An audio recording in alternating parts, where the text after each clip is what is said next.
Ang Philippine Old Collection, Episode 6.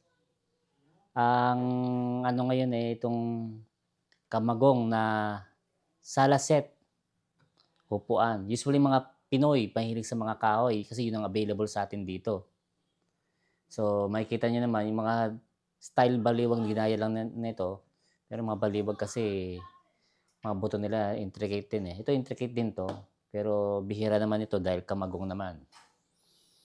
Ito ang isa sa mga collection din ng mga Pinoy. Gusto nila yung mga ganito, lalo kung kamagong dahil solid at bihira na rin ang kamagong. So, ipapakita ko sa inyo ng malapitan. Ayan, makikita nyo. So, may mga ukit, di ba?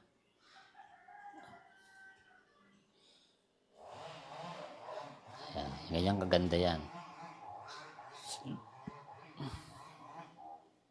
May mga buto ng yan. Usually, mga baka o kalabaw ata ang ginagamit nilang buto. Tapos may mga ukit din. Solid kamagong po to. Yan. Halos lahat, no? Baliwag style. Vintage lang siya. So, matibay. Yan ang gustong-gusto ng mga Pinoy. So, yan po. So, ito na po. Philippine Old Collection, Episode 6 or 7. Hindi na matandaan. Furniture naman. Usually mga collection. So, nakikita nyo naman po.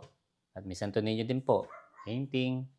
Modern yung bahay. Pero makikita nyo naman yung style ng mga sala. Itong sala set. Solid kamagong po yan.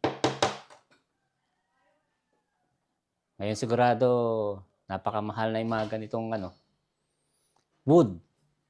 Bihira na ang ganitong kahoy na kamagong. Lalo't mga kapalot at malalaki. Ito kasi yung mga dati pa yung marami pa, available pa. Ngayon kaubusan na at pinagbabawal na. So ito ay pang na talaga to, pang tabi na.